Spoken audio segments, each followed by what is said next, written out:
오늘 함께 살펴보실 말씀은 마태복음 16장 13절에서 19절 말씀입니다.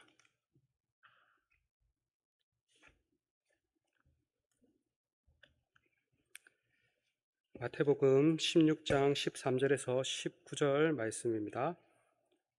다 찾으셨으면 저와 함께 교독하시겠습니다. 제가 먼저 13절 읽겠습니다. 예수께서 빌립보 가이사랴 지방에 이르러 제자들에게 물어 이르시되 사람들이 인자를 누구라 하느냐?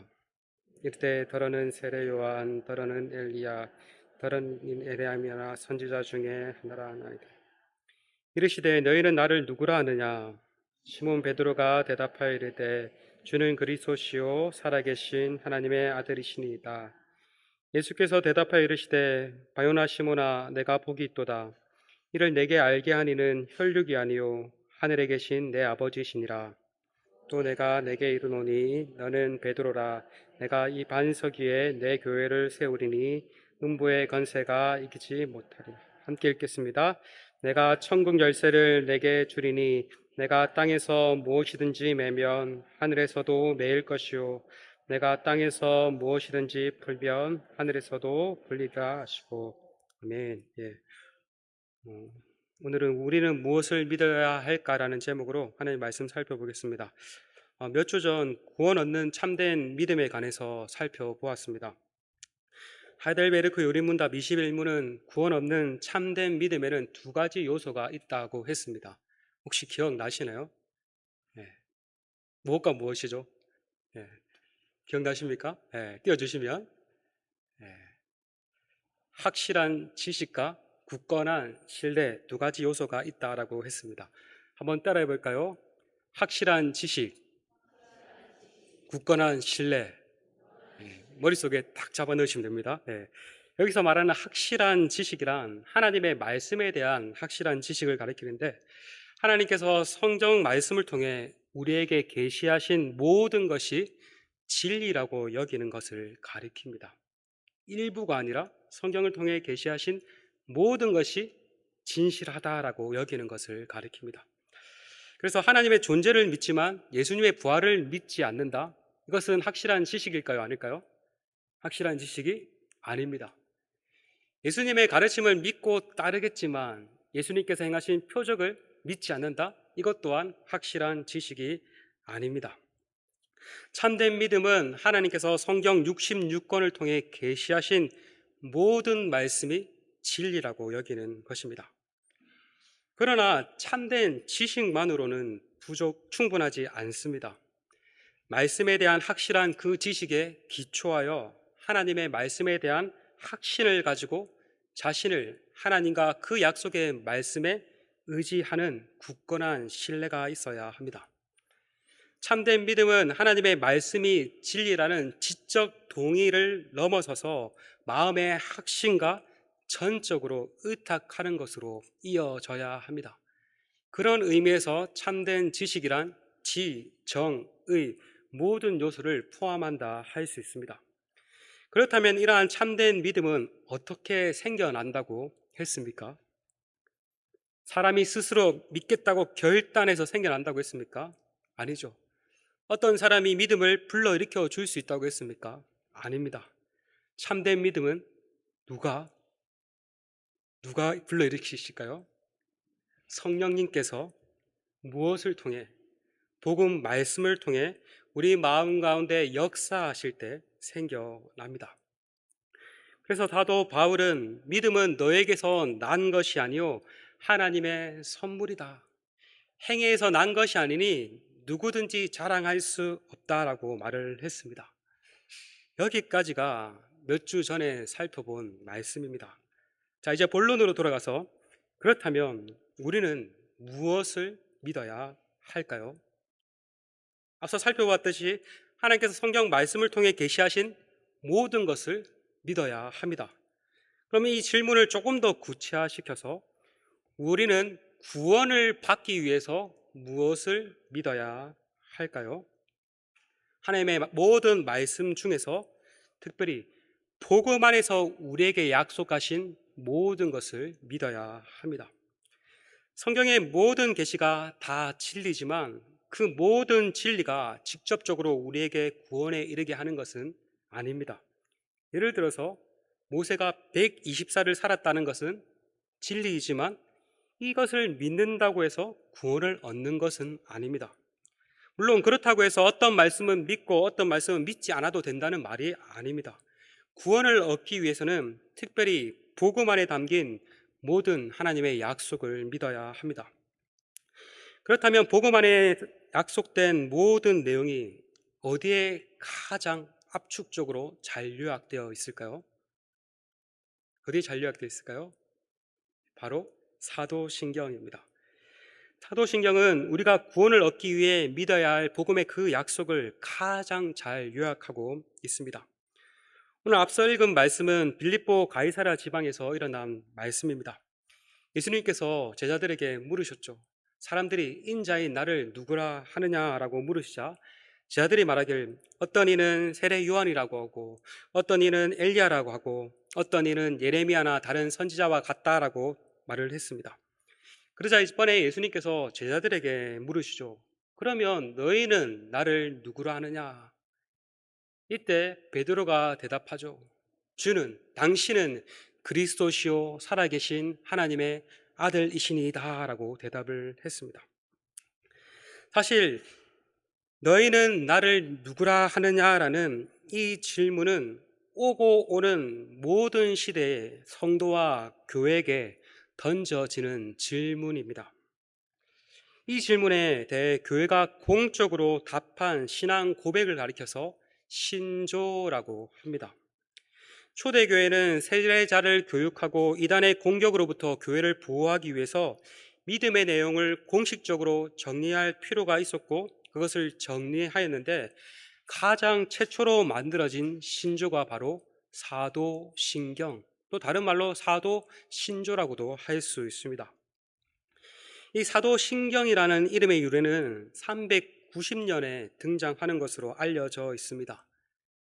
어거스틴에게 세례를 주었고 밀라노 감독이었던 암브로시우스가 교황에게 보낸 편지에서 로마 교회가 항상 순수하게 보호하고 보존하고 있는 사도들의 신조라는 말을 처음 사용했다고 합니다.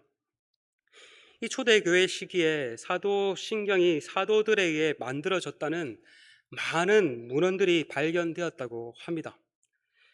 가이사라의 교회사가였던 루피루스는 사도신경에 대한 최초의 해설서에서 이렇게 말을 했다고 합니다.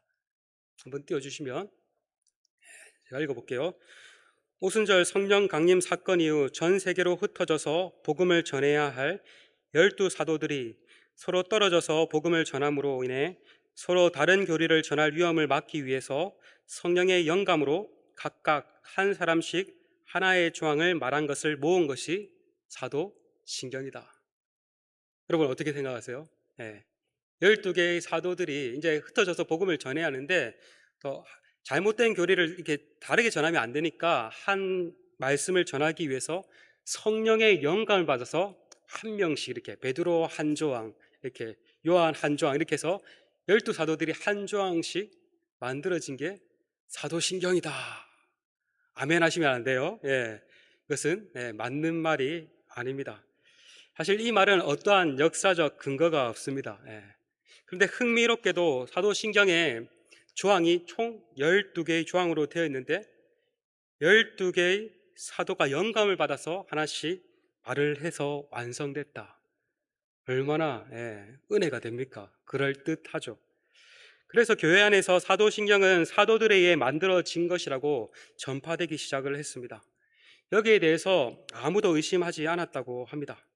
심지어 서방 교회에서는 사도 저작서를 의심하는 사람은 억압을 받기도 했다고 합니다.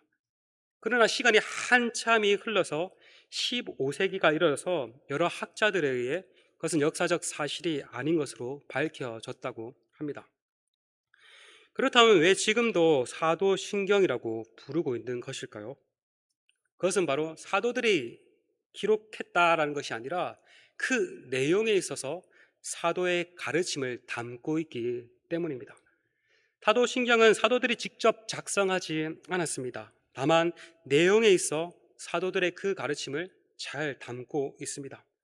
그래서 종교개혁자 마르틴 루터는 그에 져서 대요리 문답서에서 사도신경 소론에서 다음과 같이 말을 했습니다. 사도신경은 우리나 초대 교부들이 고안해낸 것이 아니다. 마치 꿀벌들이 온갖 아름다운 꽃에서 꿀을 모으듯이 위대한 사도들이 전해준 성경의 가르침을 오묘하게 요약한 것으로 어린 아이들과 순수한 기독교인들의 유익을 위해 만들어진 것이다. 사도신경은 처음에는 세례 교육을 위한 문답식 형태로 되어 있었습니다. 예를 들면 이런 겁니다. 당신은 전능하신 하나님을 믿습니까? 믿습니다라고 이렇게 답을 했겠죠. 당신은 태어나시고 고난받으신 그의 외아들 우리 주 예수 그리스도를 믿습니까? 라고 물으면 또 예, 믿습니다라고 답을 했겠죠. 당신은 성령을 거룩한 교회를, 죄의 용서를, 육신의 부활을 믿습니까? 그럼 이렇게 물으면 예, 믿습니다라고 답을 했겠죠. 그래서 당신은 믿습니까? 라고 물을 때 저는 믿습니다라고 답을 하면은 세례를 주었다고 합니다. 그러다가 이 문답식이 고백식으로 바뀌게 됩니다. 당신은 믿습니까?에서 나는 믿습니다라고 바뀌었습니다. 이때까지도 기록된 문서의 형태로 있었던 것이 아니라 구두로 전해졌다고 합니다. 그러다가 약 4세기 중반 이후 기록의 필요성을 느껴서 문서의 형태로 나타났고 교회는 세례자 교육을 할 때 사도신경을 공식적으로 사용했다고 합니다. 세례 교육 때 사도신경의 내용을 설명해주고 세례 때 수세자는 온 회중들 앞에서 사도신경을 암송했다고 합니다. 그리고 8세기 710년쯤 오늘날 우리가 고백하는 형태로 완성되었다고 합니다. 여러분, 사도신경은 총 몇 개의 조항으로 되어 있을까요? 4개의 조항으로 되어 있죠? 네, 12개의 조항으로 되어 있습니다. 12사도가 만든 것은 아니지만 사도가 12명이듯 사도들의 가르침을 담고 있는 사도신경도 12개의 조항으로 되어 있구나 이렇게 외우시면 됩니다. 자, 사도신경 전문을 띄워주시면 12개의 조항으로 되어 있죠. 이렇게 번호를 매겼습니다. 그런데 이 12개의 항목을 크게 세 부분으로 나눌 수 있습니다. 첫째, 이건 아닙니다. 아직. 성부 하나님에 대한 신앙 고백 1항, 그리고 2항부터 7항까지는 성자 하나님에 대한 신앙 고백, 8항에서 11항은 성령 하나님에 대한 신앙 고백이라고 할 수 있습니다. 12개 중 세 부분으로 나뉜다. 그래서 하이델베르크 요리 문답 24문에서도 이 세 부분을 이렇게 구분하고 있습니다. 지금 띄워주시면 됩니다. 자, 제가 질문하면 여러분 한번 빨간색 답을 내주세요. 이 조항들은 어떻게 나누어집니까? 세 부분으로 나누어집니다. 첫째, 성부 하나님과 우리의 창조. 둘째, 성자 하나님과 우리의 구속. 셋째, 성령 하나님과 우리의 성화에 관한 것입니다. 이게 여러분이 딱 탑재가 돼야 됩니다. 사도신경은 12부분으로 나눠졌지만 크게 세 부분은 아닙니다. 첫 번째는 성부 하나님의 창조고, 두 번째는 성자 예수님의 구속이고, 세 번째는 성령 하나님의 성화의 사역이다. 이것을 통해서 우리는 이 사도신경은 삼위일체 하나님에 대한 신앙 고백임을 알 수 있습니다. 우리는 이 사도신경을 통해서 성부 하나님께서 천지를 만드시고 다스리시는 전능자요 우리의 아버지이심을 믿고 고백하며, 성자 하나님께서 그의 보배로운 피로 우리를 구속하신 구속주임을 믿고 고백하며, 성령 하나님께서 우리를 거룩하게 하시고 우리의 구속을 완성하시는 분임을 믿고 고백합니다. 그래서 신학자 헤르만 바빙크는 그에 져서 하나님의 큰 일에서 이렇게 말을 했습니다. 기독교 신앙의 핵심은 삼위일체 하나님을 믿는 것이고, 모든 기독교 교리의 기초는 삼위일체론에 있으며, 삼위일체 신앙은 우리 고백의 핵심이요 기독교를 다른 종교와 구별하는 표요 기독교인의 영광이요 위로이다. 삼위일체 하나님을 믿는 것은 기독교 신앙만이 가지는 유일성이요 독특성입니다. 유대인들도 하나님을 믿고 이슬람교도 알라라고 칭하는 하나님을 믿습니다. 그러나 이들이 믿는 하나님과 우리가 믿는 하나님은 다릅니다. 같지 않습니다. 우리가 믿는 하나님은 성부, 성자, 성령, 삼위일체 하나님을 믿습니다.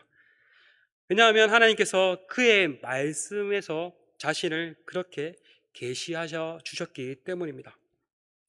그러므로 사도신경을 믿고 고백한다는 것은 성부, 성자, 성령, 삼위일체 하나님을 믿는 것을 의미합니다. 그리고 그런 사람만이 성부, 성자, 성령의 이름으로 세례를 받을 수 있습니다. 그리고 이 사도신경은 삼위일체 하나님에 대한 신앙 고백을 넘어서서 또 그리스도 중심적인 신앙 고백입니다. 성부, 성자, 성령 하나님에 대한 12개의 조항 중 어느 조항이 가장 많이 있을까요? 네, 바로 성자 하나님, 예수님에 관한 신앙 고백이 가장 많이 나와 있습니다. 12개의 조항 중 무려 절반인 6개가 예수님에 대한 신앙 고백입니다. 예수님의 신분과 예수님의 탄생과 재림에 이르기까지 예수님의 사역에 관해서 잘 말을 해주고 있습니다. 이것은 무엇을 의미합니까? 이것은 기독교회가 예수님에 대한 신앙 고백 위에 세워졌음을 의미합니다. 우리가 앞서 읽은 본문에서도 베드로가 예수님을 향해 주는 그리스도시요 살아계신 하나님의 아들이십니다 라고 고백을 했습니다. 베드로의 신앙 고백을 들은 예수님은 바요나 시모나 내가 복이 있도다 라고 말씀하시며 이를 내게 알게 하시는 이는 혈육, 사람이 아니라 하늘에 계신 하나님이라고 말을 했습니다. 그런 뒤에 예수님께서 마태복음 16장 18절에서 이렇게 말씀하셨습니다. 우리 함께 읽어볼까요? 시작. 또 내가 내게 이르노니 너는 베드로라 내가 이 반석 위에 내 교회를 세우리니 음부의 건세가 이기지 못하리라.